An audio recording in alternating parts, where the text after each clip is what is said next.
हम लोग को कोई ऐसा गांव नहीं मिलता है 5-10 युवा वहां शराब के अवैध कारोबार में न लगा हुआ। ये सरकार जितने शराब के बड़े माफिया हैं वो युवाओं का जीवन बर्बाद कर रहे हैं। उनको मोटरसाइकिल दे दिया, उनको कुछ पैसा दे दिया, बोतल यहाँ से उठाओ वहां करो, 2-4 हजार रुपया कमाओ। ये बच्चे शराब के अवैध कारोबार में युवा लग रहे हैं। उनके हाथ में कट्टा मोटरसाइकिल आपको हर गांव में मिलेगा। दूसरा, हम लोग रोड पर चलते हैं, अगर 10 ट्रैक्टर ट्रॉली ट्रक मिलता है तो ये मान कर चलिए कि उसमें से 2-3 ट्रक ट्रैक्टर ट्रॉली ऐसा ही होगा जिसमें अवैध बालू का कहीं ना कहीं आवागमन हो रहा है। बालू का यहाँ कारोबार इतना बढ़ गया है, इतना बड़े स्तर पर उसमें लूट हो रही है जिसका अंत नहीं है। और तीसरा जो मैंने आपको बताया अनाज का, जो अनाज से ये 30-35 रुपया प्रति महीना लिया जा रहा है, अफसर और जनप्रतिनिधि अनाज तो ले नहीं रहे।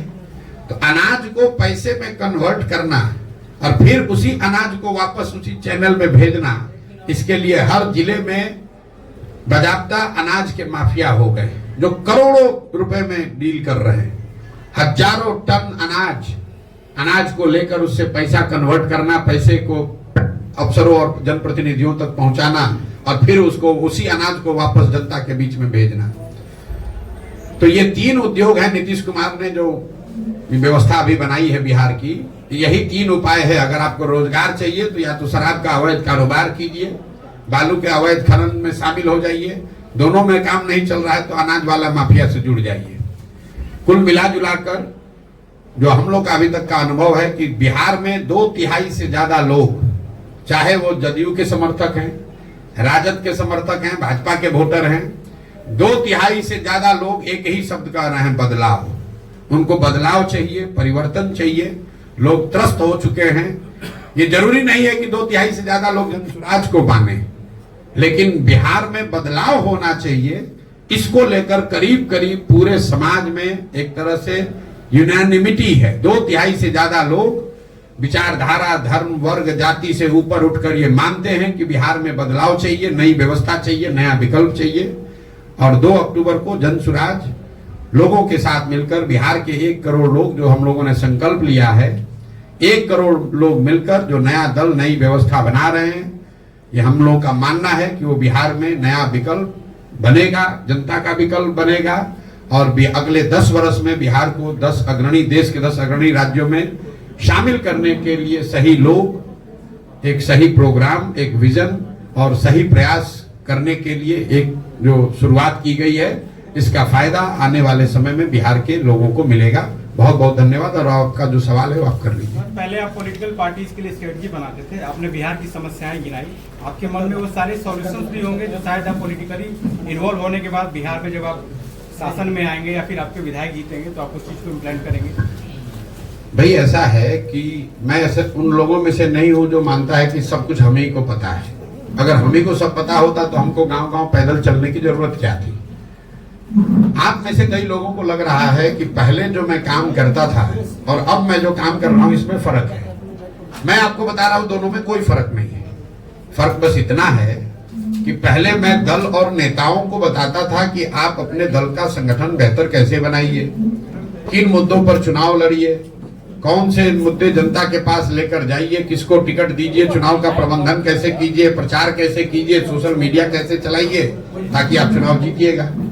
काम तो हम आज भी वही कर रहे हैं। फर्क बस इतना है कि पहले दल और नेता के लिए करते थे, अब बिहार की जनता के लिए कर रहे हैं। बिहार की जनता को गांव-गांव जाकर बता रहे हैं कि भाई तुम्हारे पास पैसा नहीं है तो कोई बात नहीं है, तुम्हारे पास बाहुबल नहीं है, जाति नहीं है तो कोई बात नहीं है, लेकिन बिहार में अगर नया विकल्प बनाना है, नई व्यवस्था बनाना है तो तुम आओ, साथ में जुड़ो और तुमको ये दल बनाने में, नया विकल्प खड़ा करने में, चुनाव लड़ने में जो मदद चाहिए वो जनसुराज के माध्यम से प्रशांत किशोर देंगे। वही काम कर रहे हैं। सर, आपके ओपोनेंट लगातार फंडिंग को लेकर सवाल खड़े कर रहे हैं कि प्रशांत किशोर ने आखिर पैसा कहाँ कमा लिया कि इतने सारे लोगों को। अब पहले भाई ऐसा है कि अपोनेंट से पहले पूछ लीजिए कि अभी तक तो ये कह रहा था कि प्रशांत किशोर इतने बड़े बिजनेसमैन हैं कि बड़े बड़े नेताओं को सलाह देते हैं और सैकड़ों करोड़ रुपया कमाते हैं। तो अगर वो बात ठीक है तब तो हमारे पास पैसे की कमी होनी ही नहीं चाहिए। हम तो 1-2 को नहीं 10 को राज्य में सरकार बनवाए हैं, तो हमको पैसे क्या कमी है। और अगर वो बात सही नहीं है तो पहले मानो कि पहले झूठ बोल रहे थे। हम आपको बता रहे हैं, जिस दिन से पदयात्रा कर रहे हैं उस दिन से बता रहे हैं कि पैसा कहां से आ रहा है। पैसा उन जगहों से आ रहा है, उन लोगों से के पास से आ रहा है जिन लोगों को पिछले 10 वर्ष में प्रशांत किशोर ने कंधा लगाया है, उनकी मदद की है, उनको जिताने में मदद किया है, उनकी सरकारें बनवाई हैं। पैसा उनसे आ रहा है। पैसा सरस्वती से आ रहा है। हम लोग क्या कहते हैं, जिसके पास सरस्वती जहां है वहां लक्ष्मी की कोई कमी हो नहीं सकती है। पैसा प्रशांत किशोर के बुद्धि से आ रहा है। प्रशांत किशोर अपनी बुद्धि को गिरवी रख रहे हैं। प्रशांत किशोर ये जाकर कह रहे हैं कि हम तुमको हर तरह का सलाह देंगे, जो जरूरत पड़ेगी सलाह देंगे, तुम हमारी पैसे से मदद करो। क्यों करो? हमको अपार्टमेंट नहीं बनाना है, हमको यहाँ मॉल नहीं खोलना है, हमको बेनामी संपत्ति नहीं बनाना है। पैसा इसलिए चाहिए कि बिहार में गरीब से गरीब का लड़का भी अगर काबिल है, वो चुनाव लड़ना चाहता है, उसके सामने बालू माफिया है, शराब माफिया है, ये लूट कर बैठे हुए बड़े बड़े दल है, कैसे चुनाव लड़ेगा? पैसे की वजह से कोई गरीब का बच्चा पीछे न छूट जाए, इसके लिए हमने जाकर कहा है कि पैसे की चिंता मत करो, पैसा का चिंता जनसुराज करेगा। ये लोग क्या कहेगा जो पैसा लेके टिकट बेचता है, ये हमसे क्या बात करेगा? आप लोग पत्रकार हैं, कभी आपने पूछा कि आरजेडी के पास पैसा कहां से आता है? जदयू वालों ने पैसा कहां से कमाया है? भाई प्रशांत किशोर तो पहले कुछ बिहार से बाहर करते थे। इन दोनों दलों की कोई हैसियत नहीं है बिहार के बाहर। तो बिहार में इनके पास पैसा आया कहां से? इनके पास पैसा आता है बालू और शराब माफिया से। इनके पास पैसा आता है अधिकारियों के ट्रांसफर पोस्टिंग से। इनके पास पैसा आता है जो आपके हमारे बच्चों का हक लूट कर ले जाते हैं, उससे ये राजनीति करते हैं। इनका हिम्मत है कि हमसे बोलेगा कि पैसा कहां से आता है। हम पैसा चोरी किए? कोई बिहार का आदमी खड़ा होकर बता दे 1 रुपया भी प्रशांत किशोर ने किसी से लिया हो, अगर एक किसी का मैंने चाय भी पिया हो तो बता दे। लेकिन बिहार के लोगों को ये जरूर बता रहे हैं कि तुम्हारा एक भाई, तुम्हारा एक बेटा तुम्हारे आशीर्वाद से इस जगह पर है, तुम पैसे की चिंता मत करो, अपने बच्चों के भविष्य की चिंता करो, हम तुम्हारे लिए पैसा ला कर देंगे। कैसे नहीं देंगे? ये भारत, सुनिए एक आंकड़ा याद रखिए, बिहार में पिछले 30 वर्ष में सिर्फ 1200 परिवार के लोग ही सांसद और विधायक बने हैं, चाहे जिस दल के बने, वो चाहे भाजपा का हो, जदयू का हो, नीतीश का हो, कांग्रेस का हो, सिर्फ 1200 परिवार के लोग ही यहां सांसद विधायक बने हैं। ऐसा क्यों है? क्योंकि ये समाज में डर बैठा दिया है कि बिहार में राजनीति करना है तो तुम्हारा जात होना चाहिए, बिहार में राजनीति करना है तो तुम्हारे पास पैसा होना चाहिए, बिहार में राजनीति करना है तो तुम्हारे पास बाहुबल होना चाहिए। कोई लालू जी से पूछे, जिस दिन बिहार ने आपको नेता बनाया था, आप कितने बड़े बाप के लड़के थे? कब कहां से पैसा आया था आपके पास? नीतीश जी टाटा बिरला के लड़के थे जिस दिन मुख्यमंत्री बने थे। जब कुर्सी पर बैठ गए उसके बाद लूट कर पैसा भले कमा लिया। समाज ने जिस दिन पैसा उनको नेता बनाया उस दिन उनके पास पैसा नहीं था। तो पैसा पेट्रोल है। गाड़ी अगर आपके पास है तो पेट्रोल चाहिए, लेकिन अगर गाड़ी ही ना हो तो पेट्रोल के कनस्तर पर बैठ के कहां जाइएगा? हम पैदल चल रहे हैं, समाज को जगा रहे हैं, तो समाज पैसे की व्यवस्था भी करेगा। और एक अंतिम बात, कितने लोग इन पार्टियों से आ रहे हैं? अरे छोड़िए, किन पार्टी से आ रहे हैं, परेशान हो रहे हैं। मैंने दूसरी जब पैसे की बात आपने कही, सुन लीजिए पूरी बात। जब तक ये अभियान चल रहा है उसका पैसा प्रशांत किशोर की बुद्धि से आ रहा है, लेकिन 2 अक्टूबर को जब ये दल बनेगा तो मैं उसी बुद्धि को लगाकर यहाँ बिहार में ये व्यवस्था बना रहा हूं कि डिसेंट्रलाइज क्राउड फंडिंग से जन स्वराज में स्वच्छ तरीके से पैसा चुनाव लड़ने के लिए इकट्ठा किया जाएगा। उसको अभी उसका प्लान भी आपको बता देते हैं। जन स्वराज का लक्ष्य है कि 2 तारीख को जब दल बने तो बिहार के 2 करोड़ लोगों से, याद रखिए 13 करोड़ लोग रहते हैं बिहार में, 2 करोड़ लोगों से 100-100 रुपया लिया जाएगा। मैं ये व्यवस्था बना रहा हूं बैंकों के जरिए। आप मोबाइल से अपने गांव से यहाँ गढ़हनी में, अगियाओं में, भोजपुर आरा में बैठकर आप जन स्वराज को 100 रुपया भेज पाएंगे। अगर 2 करोड़ लोग 100-100 रुपया दे दिए तो जन स्वराज के पास कितना पैसा हुआ? 200 करोड़। और 200 करोड़ रुपया चुनाव लड़ने के लिए काफी नहीं है।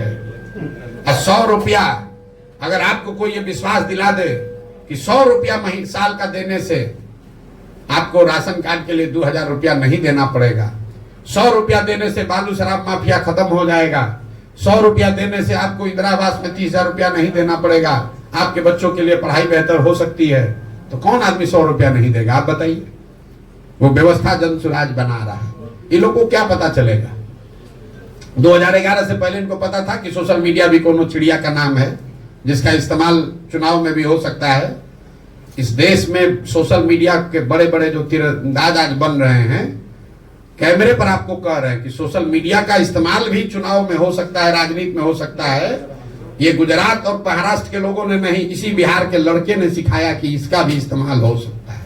तो आपको यहाँ करके दिखाएंगे कि कैसे बिहार की गरीब जनता अपने मोबाइल के जरिए अपने घर में बैठकर वो पैसा चंदा इकट्ठा करेगी, जिससे बिहार में एक स्वच्छ राजनीतिक व्यवस्था को बनाने में मदद मिलेगी।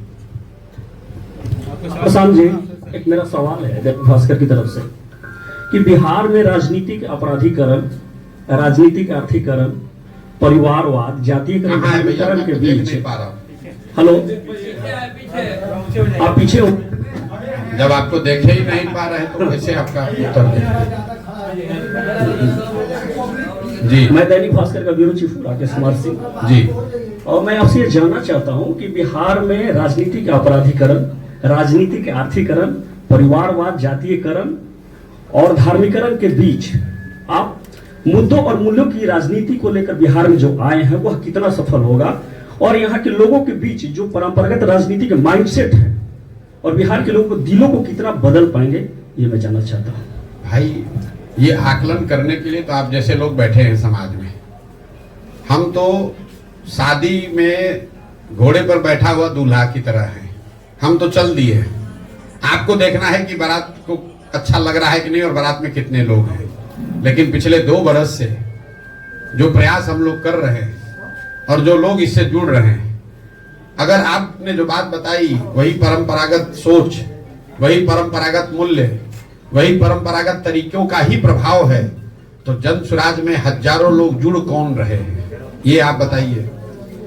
आपने अपने पत्रकारिता के जीवन में कभी ये देखा हो कि रूलिंग पार्टी, आज अभी भाजपा और जदयू रूलिंग पार्टी है, रूलिंग पार्टी और मुख्य विपक्ष आरजेडी, उनके दलों के नेता अपना दल छोड़कर, अपना पद छोड़कर एक ऐसी व्यवस्था से जुड़ने का प्रयास कर रहे हैं, जुड़ रहे हैं जो कि अभी दल बना भी नहीं है। ये इस सोच की ताकत है। अभी दल बना नहीं है और तीनों चारों दल जो कि परंपरागत राजनीतिक के ध्वजवाहक हैं, उनके यहां खलबली है जो आपको भी दिख रही है। चिट्ठी जनसुराज ने नहीं निकाला है कि जनसुराज के लोग आरजेडी में मत जाओ, चिट्ठी आरजेडी ने निकाली है लालू जी के राजनीतिक और सिद्धांतिक मूल्यों का हवाला देकर कि मेरे भाई प्लीज छोड़कर मत जाओ, जनसुराज में मत जाओ। फोन जदयू और भाजपा के लोग अपने कार्यकर्ताओं को रोकने के लिए कर रहे हैं, जनसुराज वाले नहीं कर रहे हैं। सप्लीमेंट क्वेश्चन है, पूरा प्रश्न है कि गठबंधन की राजनीति देश और बिहार में है और नए नेतृत्व को पनपने नहीं दे रहा है। सत्ता आज मतलब सत्ता और विरोध यहाँ है ही नहीं। इस गठबंधन की राजनीति का क्या काट आपके पास हो सकता है? बिल्कुल काट बना दिया है। आपने बनाया 3 दल का गठबंधन, किसी ने बनाया 5 दल का गठबंधन, हमने बनाया बिहार के 1 करोड़ लोगों का गठबंधन। दल नहीं बनाया, दल तो अभी बना कहां है। फिर मैं आपको चुनौती दे रहा हूं, बिहार नहीं देश के इतिहास में कभी अगर ऐसा हुआ हो कि दल बनाने से पहले 1 करोड़ लोग मिलकर दल बना रहे हो, ऐसा अगर आपके पास प्रमाण हो तो हमको दिखाइए। दल बनाने से पहले कोई 3 वर्ष पैदल चला हो, आप मुझे बताइए। यहां दल कैसे बनता है? जिसको दल बनाना है दल बना दिया, कहा भैया हम हो गए अब इसके नेता और इसके बाद होंगे हमारे बेटा। आज जितना बिहार का जनता है तुम झंडा लेके ढो। यहां दल बनाने के लिए 3 बरस 2 बरस से हम पैदल चल रहे हैं, 1-1.5 बरस अभी और चलेंगे। ये भी घोषणा की कि दल बनने पर ना इसके हम नेता बनेंगे, ना नेता हैं ना बनेंगे। 2 अक्टूबर को आप देखिएगा, यही बिहार की जनता जिसको आप बता रहे हैं कि जातियों में बटा है, अपराधीकरण है, बाहुबल है, जिसको समझ नहीं है, जो अनपढ़ है, जो 500 रुपए पर बिक जाता है, यही बिहार की जनता मिलकर एक साथ बैठकर बिहार के सबसे काबिल 20-25 लोगों का नेतृत्व चुनकर देगी। और तब आप कहिएगा कि देखिए अच्छा बिहार में ये भी थे। अभी आप लोग कह रहे अच्छा बिहार का कोई लड़का आनंद मिश्रा भी था, ये आए हैं तब ना आपको दिखा है। आपको कहां पता था कि असम में जो सबसे बढ़िया आईपीएस अफसर है वो बिहार का लड़का है? ऐसे लोगों को गांव गांव से, जैसे हम रोज कहते हैं, जैसे दही को मथ के आप मक्खन निकालते हैं, दही में मक्खन है, आपको दिखता नहीं है, लेकिन उसी दही को आप मथ देते हैं तो उससे बढ़िया सफेद मक्खन निकलता है। तो बिहार का समाज भी उस जमे हुए दही के जैसा हो है, जिसमें मक्खन है, जिसमें अच्छे लोग हैं। समाज को मत कर अच्छे लोगों को निकालने की जरूरत है। मैं अंतिम बात आपको बताऊं, जब लोग कहते हैं ना भैया कोई अच्छा बचा ही नहीं, हम पूछते हैं ये बताओ कि गांव देहात शहर में 100 में 1 आदमी अच्छा बचा है कि नहीं बचा है? तो कहता ना 100 में एगो दुगो तो अच्छा है ये है। तो अगर 100 में 1 आदमी भी अच्छा बिहार में बचा है तो 15 लाख लोग हुए। हमको तो बिहार सुधारने के लिए 10,000 लोग चाहिए, बिहार सुधारने के लिए 100-150 अच्छा विधायक चाहिए, बिहार सुधारने के लिए 5,000 10,000 बढ़िया मुखिया सरपंच चाहिए। अगर 100 में 1 आदमी भी समाज में अच्छा बचा है तो बिल्कुल इसको किया जा सकता है। प्रसाद जी, एक सवाल है, जिस तरीके से आप अभी रणनीति बना करके एक नया संगठन बनाने जा रहे हैं, इसी तरीके से दिल्ली में एक समय अरविंद केजरीवाल भी मिलता जुलता आपसे रणनीति बना करके नेता बने और आज उन पर कई एलिगेशन लग रहे हैं, जेल जा रहे हैं, उनके कई मंत्री। आप पत्रकारिता करते हैं तो सवाल पूछने से पहले थोड़ा बहुत तो अध्ययन करके पूछना ही चाहिए। अरविंद, मैं कम से कम 2 वर्ष में 50 जगहों पर मैंने ये बताया है कि प्रशांत किशोर का आंदोलनों में कोई यकीन नहीं है। आम आदमी पार्टी आंदोलन से निकली हुई पार्टी है, अन्ना के आंदोलन से। प्रशांत किशोर का आंदोलन में कोई यकीन ही नहीं है। इसलिए नहीं कि अन्ना के आंदोलन में क्या हुआ कि जेपी के आंदोलन में क्या हुआ। मानव सभ्यता के इतिहास को दुनिया में आप पढ़िएगा तो आपको पता चलेगा कि आज तक फ्रांस की क्रांति को, आंदोलन को अगर अपवाद के तौर पर हटा दिया जाए तो दुनिया में किसी भी आंदोलन से समाज के सृजन का काम नहीं हुआ है। आंदोलन जो है, इसको समझिए, आंदोलन जो है वो तेज हथियार है जिससे आप बड़े से बड़े वृक्ष को काट सकते हैं। उस हथियार से आप बड़े से बड़े नेता को हरा सकते हैं, सल्तनत को सत्ता से हटा सकते हैं, सल्तनत को उखाड़ सकते हैं, उससे नए समाज का सृजन नहीं कर सकते। यहाँ बिहार में जेपी का आंदोलन हुआ, उससे तब की सरकार, दिल्ली की सरकार, इंदिरा गांधी को हटा दिया गया, लेकिन उससे देश और बिहार में नए समाज का सृजन नहीं हुआ। जन सुराज में हमने कोई आज तक धरना प्रदर्शन नहीं किया, बिहार बंद का कॉल नहीं किया, किसी को गाली गलौज नहीं करा, किसी अधिकारी के कार्यालय पर जाकर धरने पर नहीं बैठे, ये भी नहीं कहा कि वोट किसको दो, किसी नेता के खिलाफ भी कुछ नहीं बोला। सिर्फ इतना जाकर बोले कि तुमने भैया जिस चीज के लिए आज तक वोट दिया वो तुमको मिला, तुमने एक ही चीज के लिए जीवन में वोट नहीं दिया है, वो है अपने बच्चों के पढ़ाई और रोजगार की बात। तुमने वोट दिया मंदिर के लिए, तो तुम्हारे वोट से ही मंदिर भले अयोध्या में बना है, तुम्हारा वोट का ताकत है कि मंदिर वहां बना है। तुमने वोट दिया 5 किलो अनाज के लिए, तो कितना भी भ्रष्टाचार है 4 किलो अनाज मिल रहा है। तुमने लालू जी को वोट दिया गरीबों को, पिछड़ों को आवाज के लिए, तो लालू जी का चाहे जितना जंगल राज हो, उसमें और कुछ हो चाहे नहीं, गरीब और पिछड़ों को, वंचितों को आवाज मिल गई। नीतीश को आपने वोट दिया बिजली के लिए, तो नीतीश के राज में कितना भी बिहार में बदहाली हो, बिजली घर घर आ गई। लोकतंत्र की इस ताकत को समझिए, वोट की इस ताकत को समझिए। आपका पूरा दिमाग इसमें लगता है कि वोट किसको दे। जनसुराज ये कह रहा है कि इसका कोई महत्व ही नहीं है कि वोट किसको दे, महत्व इस बात का है कि वोट किस बात के लिए दे। तो हम लोग ये कह रहे हैं कि वोट जिसको देना है दो। 2 बरस के मेरे वक्तव्यों में आप कहीं दिखा दीजिए कि हमने लोगों को कहा हो कि वोट जनसुराज को दो। हम ये कह रहे हैं कि वोट जिसको देना है दो, लेकिन वोट अपने बच्चों के लिए दो, अपने बच्चों के पढ़ाई परवरिश और उनके रोजगार के लिए दो, मंदिर के लिए नहीं, नाली गली के लिए नहीं, नेता के बच्चे के लिए नहीं, अपने बच्चों के लिए वोट दो। यही बात बता रहे हैं। तो इसमें आम आदमी पार्टी से इसमें क्या कंपैरिजन है? आम आदमी मिलता जुलता, आपका चेहरा भी हमसे मिलता जुलता है। तृणमूल भी बना होगा तो उससे भी कुछ मिलता जुलता आपको दिखेगा। डीएम के भी कभी बना होगा द्रविड़ियन आंदोलन से, तो भी आपको कुछ मिलता जुलता दिखेगा। मिलता जुलता क्या होता है भाई? वो एक आंदोलन से निकली हुई पार्टी है जहां कुछ लोगों ने ये कहा कि हम वो जानते हैं कि ये कानून लाने से भ्रष्टाचार रुकेगा। हम कह रहे हैं भैया हमको कुछ नहीं पता, हम बिल्कुल उसका उलट बता रहे हैं और आपको उसको मिलता जुलता दिख रहा है। हम कह रहे हैं हमको कुछ पता ही नहीं है। अगर 1 नहीं 10 प्रशांत किशोर आएंगे तो भी बिहार नहीं सुधरेगा। रोज कहते हैं बिहार तब सुधरेगा जब बिहार के लोग सुधरेंगे। 500 रुपया लेकर वोट दीजिएगा तो मुखिया आपका चोर नहीं होगा तो हरिश्चंद्र होगा। और रोज जाकर कैमरे पर कहते हैं। प्रशांत जी, मैं मुकेश सिंह जयतेश कनादेश से ये जानना चाह रहा था कि 2 अक्टूबर गठन के बाद 2025 के चुनाव में जनसुराज आ रही है, किसको अपना प्रतिद्वंदी मानती है और क्या मानक होना चाहिए कैंडिडेट्स के लिए? नमस्ते हमारे प्रिय दर्शकों, आप सबका हमारे चैनल में बहुत बहुत स्वागत है। आप लोग ऐसा ही हमारे साथ प्यार बनाए रखें और चैनल को ज़्यादा से ज़्यादा शेयर करें, लाइक करें, सपोर्ट करें, जिससे मुझे मोटिवेशन मिले और आप लोगों के लिए ऐसा ही रेगुलर वीडियो डेली आते रहेगा। इसलिए आप हमारे चैनल को सब्सक्राइब करें। जय हिंद।